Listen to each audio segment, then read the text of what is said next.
자, 다음 주에는요. 윤석열 대통령이 오늘 타고 갔던 차량 이야기입니다. 자, 저 차인데요. 미국 차죠. SUV 차량인데 저기에 어디에 윤석열 대통령이 타고 있는지 알 수가 없습니다. 나중에 도착한 뒤에 알 수가 있었지만 저희가 번호판은 다 가렸습니다.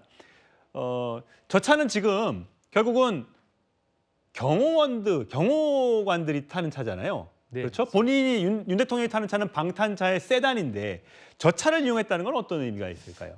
사실 경호처나 경호 직원의 입장에서는 그래도 마지막, 그러니까 이제 그 현행 범위지만 대통령으로서의 예우 차원도 있고 공수처도 그에 대해서는 또 불미스러운 이동 과정에 불미스러운 일이 또 발생할 수가 있지 않습니까? 그래서 뭐 여러 가지 의견이 있죠. 그 사실 그 호송차를 타는 것이 사실은 원칙에 맞으나 특별한 경우 뭐 경호 차량을 이용했다고 하는데 저는 개인적으로는 경호차를 이용해서 사실 그 한 10분, 20분 거리에 저게 무사고로 잘 도착해서 그렇지 그 과정 속에서 또 다양한 사고나 돌발 변수가 있기 때문에 저는 원칙상으로는 호송차를 타야 된다고 생각하지만 예우 차원이나 그리고 2시간 동안 협의 과정에서 불가피하게 저는 그것은 협의의 결과로 경호처의 또 입장도 말씀드렸지만 소극적 자세가 아닌 적극적 자세로 임해 주셨기 때문에 그에 대한 보답 혹은 답례 혹은 협의 차원의 결과로서 호송차가 아닌 경호 차량으로 탑승해서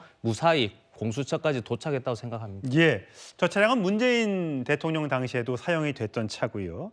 또 윤 대통령이 당선인 신분이었을 당시에도 국립현충원을 방문할 때도 저 차량이 이용이 됐다고 합니다. 어쨌든 현직 대통령의 신분에서 최대한 예우해 준다는 차원에서 어디에 탔을지 모르게 경호 차량이 한 10여 대가 동원이 됐고요. 그러다 보니까 한남동 관저에서 10시 37분에 차가 떠났는데 사실 10시 37분이면 차가 많은 시간입니다. 과천에 있는 공수처에 도착한 시간이 10시 53분, 약 20km를 단 16분 만에 통과할 수 있었습니다. 당연히 그 오토바이를 탄 경찰이 교통 통제까지 해주면서 신속하게 공수처에 도착할 수가 있었습니다. 어쨌든 윤석열 대통령은 앞서 말씀드린 대로 체포 직전에 녹화한 누군가가 휴대전화로 찍어서 공개한 그 담화를 6번째 담화를 발표를 했습니다. 거기에 나는 내 발로 스스로 걸어서 출석한 것이다 라고 주장했습니다. 들어보시죠. 저는 오늘 이들이 경호 보안 구역을 소방 장비를 동원해서 침입해 들어오는 것을 보고 불미스러운 유혈 사태를 막기 위해서 일단 불법 수사이긴 하지만 공수처 출석에 응하기로 했습니다. 예, 함 대변인. 현직 대통령의 경호나 여러 가지 이제 신분, 아직 탄핵 심판이 이루어지지 않았기 때문에요. 그러면 언제까지 현직 대통령의 예우가 진행되는 겁니까? 사실 탄핵 재판이 이제 결과가 나야 이제 면직이 되는 거니까 그때까지는 사실 현직 대통령입니다. 그렇기 때문에 이번 구속이 돼도 현직 대통령인 거죠? 예, 구속이 돼도 현직 대통령인 거죠. 예. 예, 그렇기 때문에 탄핵 결과가 나올 때까지 지금 이제 호송차 아닌 경호 차량을 탑승했다라든지 약간 이런 부분들은 현직 대통령으로서의 이제 예우 그게 법상으로 나와 있는 그런 부분인 거라고 이제 보입니다. 만약에요? 이건 만약입니다만 탄핵 심판은 지금 3월이 될지 4월이 될지 아직 결과가 언제 나올지 모르는 상황입니다. 그리고 이제 윤 대통령이 구속이 되는 경우에 대통령 신분은 되고 구속은 됐지만 대통령 신분은 유지가 되는 거니까 혹자가 얘기하는 뭐 지금은 탄핵 심판에서 만약에 인용이 안 되고 기각이 돼서 대통령으로 돌아오게 되는 상황인데 지금 몸은 영어의 몸이에요. 그러면 옥중 결재라든지 그게 가능한 겁니까? 그러니까 원래대로 하면 이전에도 이제 탄핵 재판을 받았던 이전 대통령들 같은 경우에도 탄핵 재판이 먼저 사실은 있고 그렇죠. 그 뒤에 이제 구속 관련한 그 형사 재판을 사실 하게 되는 예. 것이 맞습니다.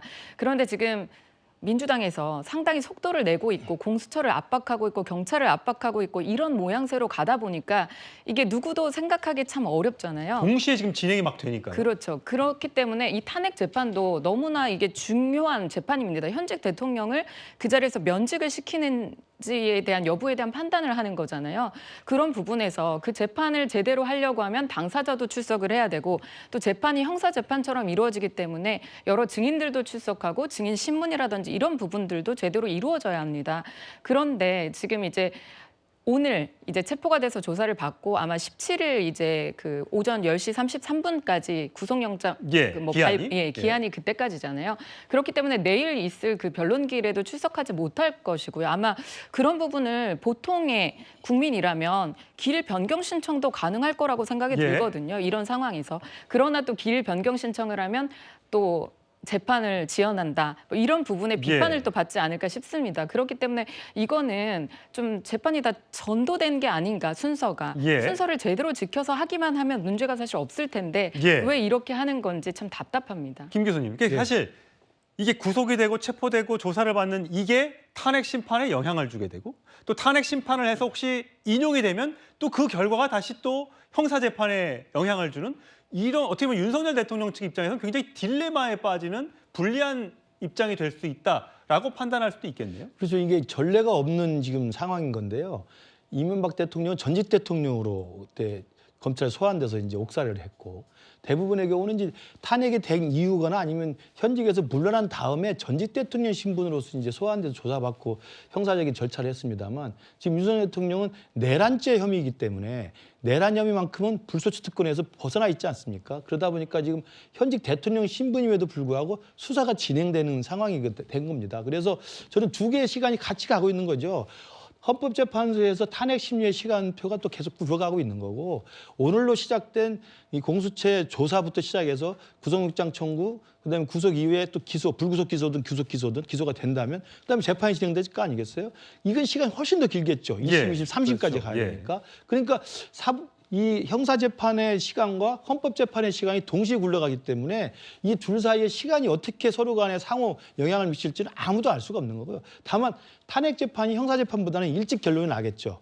일찍 결론이 났을 때 여기서 탄핵이 인용돼서 대통령직에서 파면되면 형사재판은 그냥 일반인 형사 피고인으로서 형사 피고인으로서 재판을 받는 것 때문에 문제가 되지 않습니다만 앵커께서 말씀하신 것처럼 반대로 탄핵 심판에서 기각이 돼서 다시 현직 대통령 신분으로 올 경우에는 구속됐거나 구속되지 않았던 상태지만 불구속 기소된 재판을 받아야 되는 형사 피고인으로서 신분으로 계속 유지되는 거예요. 그러니까 정말 뭐 이번에 12월 3일 비상계엄 이후에 우리 대한민국이 사상 초유의 일을 너무 많이 겪습니다만 그런 상황도 생각해보면 우리 전부 사상 초유의 일들입니다. 참 답답할 지경이라고 생각할 수밖에 없습니다. 지금 조사를 받고 있는 6시간 넘게 조사를 받고 있는 윤석열 대통령에 대한 또 속보가 들어왔습니다.